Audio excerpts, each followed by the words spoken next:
Wa na'tama mulai wahidai makna wa amalin atbi'a bi ghairi istisna. Wa na'tama mulai wahidai makna, dan terhadap naatnya dua ma'mul milik dua amil yang tunggal maknanya, wa amalin dan amalnya, atbi' ikutkanlah siapa kamu, bi ghairi istisna dengan tanpa pengecualian. Terhadap naatnya dua man'ut yang menjadi dua ma'mul dari dua amil yang tunggal maknanya dan amalnya, ikutkanlah dengan tanpa pengecualian. Maksudnya begini.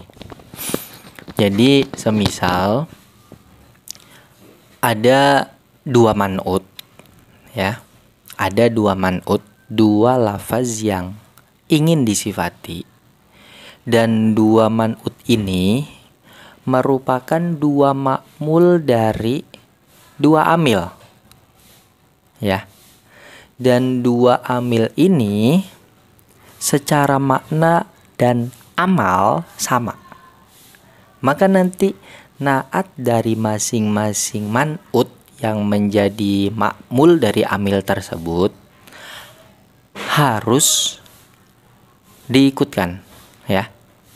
Naat dari masing-masing dua man'ut yang menjadi ma'mul dari masing-masing amil tersebut harus diikutkan dari segi i'rab dan lain-lainnya. Seperti contoh begini. Zahaba Zaidun wantolaqo Amrun al-akilani. Zahaba berangkat, siapa Zaidun Zaid, wantolaqo dan berangkat siapa Amrun Amr, al-akilani yang berakal siapa Zaid dan Amr. Nah, di sini ada dua amil, yakni lafad zahaba dan intolaqo, ya. Dia merupakan dua amil yang maknanya sama-sama maknanya berangkat, dan amalnya pun sama, yakni merofakan terhadap fa'ilnya, yakni lafad Zaidun dan Amrun, ya. Secara otomatis Zaidun dan Amrun ini namanya adalah ma'mul, ya. Zahaba dan intolaqo amil, Zaidun dan Amrun namanya ma'mul, ya. Lafaz yang i'robnya dipengaruhi oleh amil. Kalau amil sesuatu yang mempengaruhi i'rob lafaz lain, begitu. Nah, Zaidun dan Amrun ini kemudian pengen disifati, sehingga Zaidun dan Amrun ini statusnya adalah man'ut, ya, sesuatu yang disifati. Maka sesuatu yang menjadi sifatnya atau naatnya harus mengikuti terhadap man'utnya. Man'utnya mana? Ya lafadz Zaidun dan Amrun. Jadi lafadz Zaidun dan Amrun ketika dinisbatkan kepada al-akilani, mereka adalah man'ut.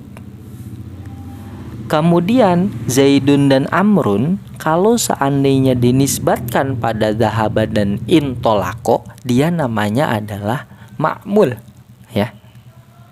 Nah, karena al-akilani adalah sifat dari Amrun dan Zaidun, yang dimana Zaidun dan Amrun ini merupakan dua ma'mul dari amil yang sama, baik secara makna atau secara amal. Secara makna sama-sama berangkat zahaba dan intolaqo, secara amal sama-sama merofakan fa'ilnya, merofakan Zaidun dan merofakan Amrun.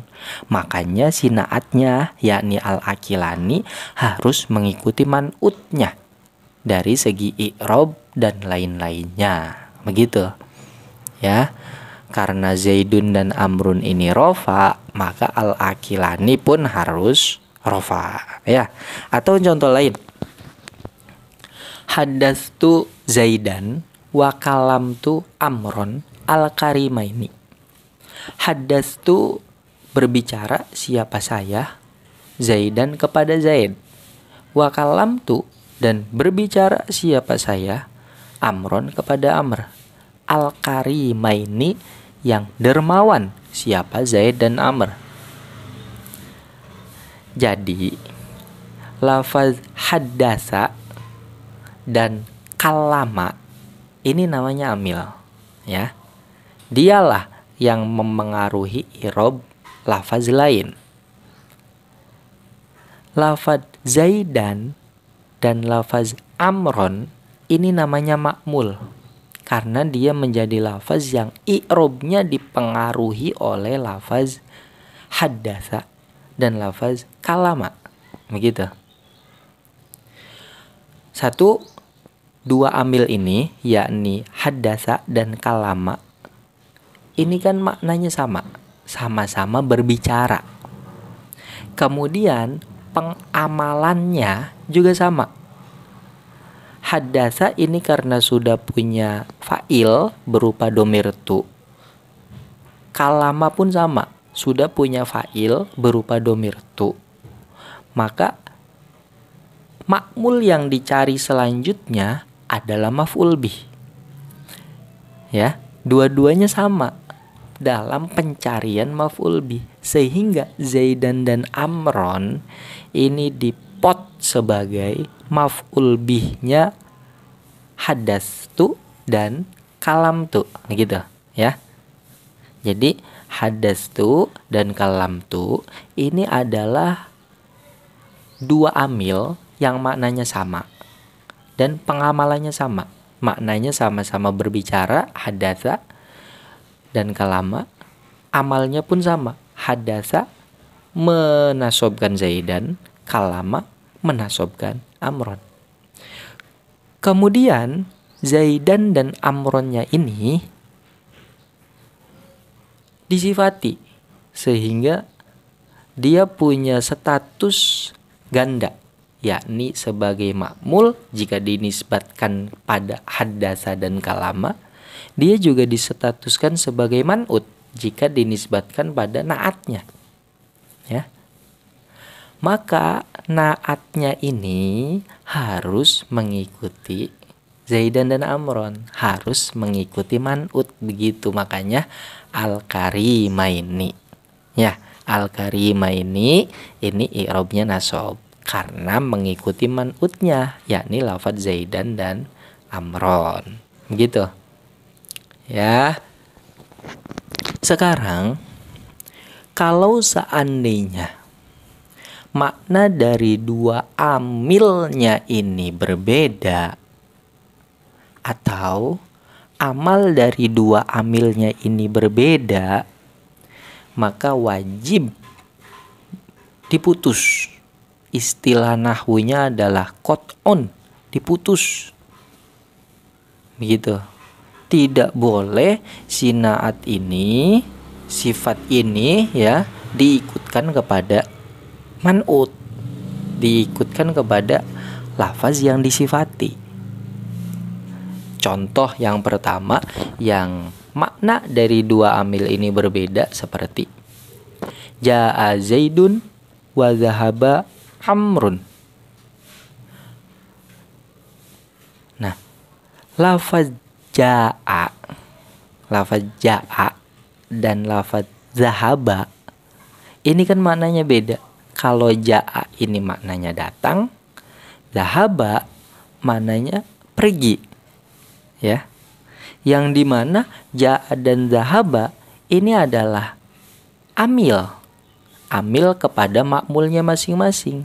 Kalau ja'a ini amil merofakkan lafaz Zaidun, zahaba amil yang merofakkan lafaz Amrun.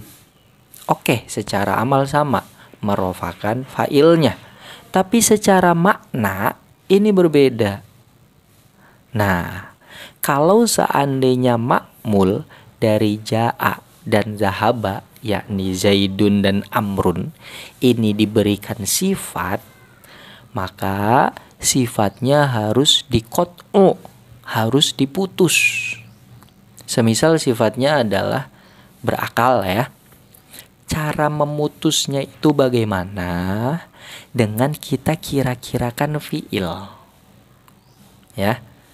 Fiil berupa lafaz a'ni. Sehingga jadinya ja'a Zaidun wa zahaba Amrun al-akilaini. Terbaca nasob. Ya, sifatnya terbaca nasob al-akilaini itu. Nah, kenapa terbaca nasob? Karena ya tadi kita kira-kirakan fiil berupa lafaz a'ni. Nanti maknanya a'ni menghendaki siapa saya al-akilaini terhadap dua orang yang berakal. Ya.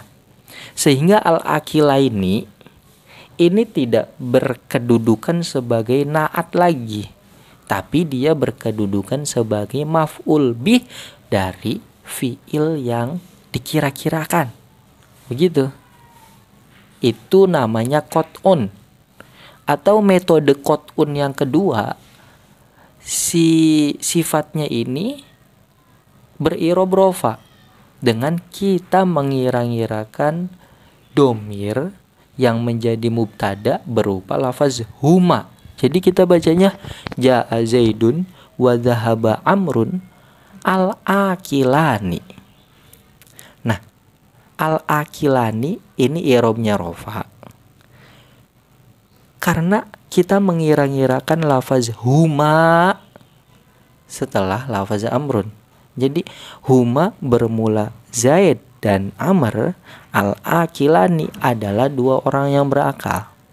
Sehingga al-akilani ini tidak berkedudukan sebagai na'at dari Amrun ataupun Zaidun, dari Amrun dan Zaidun, tapi dia menjadi khobar dari mubtada yang dikira-kirakan. Itu namanya qat'un. Ya, sekali lagi qat'un itu adalah mengira-ngirakan fiil atau mengira-ngirakan mubtada sehingga sifat dari ma'mulnya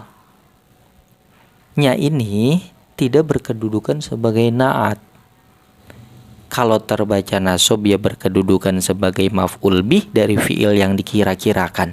Kalau seandainya terbaca rofa berarti menjadi khobar dari mubtada yang dikira-kirakan. Ya. Ini agak rumit istilah ya. Istilahnya agak rumit, yang pasti ulangi kesimpulannya bahwa ketika ada dua ma'mul kemudian dia pengen disifati, maka dilihat dulu amil dari dua ma'mul ini bagaimana. Kalau seandainya amil dari dua ma'mul ini maknanya sama, pengamalannya juga sama, maka gampang. Tinggal sifatnya ini tinggal mengikuti man'ut, tinggal mengikuti si ma'mul yang statusnya sebagai man'ut juga, dan sifatnya ini berkedudukan sebagai na'at, begitu. Ya, seperti contoh-contoh yang di atas tadi. Tapi kalau seandainya makna dari dua amil ini berbeda, maka harus ada teori qat'un. Teori qat'un itu bagaimana? Sifatnya ini di i'robi nasob atau di i'robi rofa. Di i'robi nasob karena menjadi maf'ul bi dari fi'il yang dikira-kirakan, di i'robi rofa karena menjadi khobar dari mubtada yang dikira-kirakan. Ya. Atau contoh selanjutnya, andai amal dari kedua amilnya sesuatu yang disifati, lafaz yang disifati ya, ini berbeda. Seperti contoh intolako Zaidun wa kalamtu Amron az-zorifaini atau az-zorifani. Intolako berangkat siapa Zaidun Zaid, wa kalamtu dan berbicara siapa saya Amron kepada Amr. Nah, ini kan intolako dan kalama. Ini kan dua amil yang maknanya berbeda. Intolako maknanya berangkat, kalama maknanya berbicara. Kemudian amalnya juga berbeda. Intolako merofakan lafaz Zaidun, kalau kalama menasobkan lafaz Amron. Ya, maknanya berbeda, amalnya juga berbeda. Kemudian masing-masing dari makmul mereka, yakni Zaidun dan Amron, pengen diberi sifat, sehingga status Zaid dan Amr ini statusnya ganda. Selain menjadi makmul, dia juga menjadi man'ut. Ya kan begitu, sesuatu yang disifati. Cuman karena amilnya berbeda antara intolako dan kalama dari segi makna dan segi amal, maka sifatnya ini, lafaz yang menjadi sifatnya Zaid dan Amr, ini tidak bisa berkedudukan sebagai na'at yang kemudian secara i'robnya, secara nakiroh ma'rifatnya diikutkan kepada Zaid dan Amr. Karena amil dari Zaid dan Amr ini bermasalah. Maknanya tidak sama, amalnya juga tidak sama. Makanya kita pakai teori qot'un. Ya, sifat dari Zaid dan Amr kita baca nasob menjadi az-zorifa ini terhadap dua orang yang bersih, siapa Zaid dan Amr. Jadi az-zorifa ini berkedudukan sebagai maf'ul bih dari fiil yang dikira-kirakan, yakni lafaz a'ni yang maknanya menghendaki siapa saya. Atau kita bacanya rofa, az-zorifani, ya, dengan berkedudukan sebagai khobar. Kita kira-kirakan mubtada, yakni lafaz huma. Huma bermula Zaid dan Amr, az-zorifani adalah dua orang yang bersih.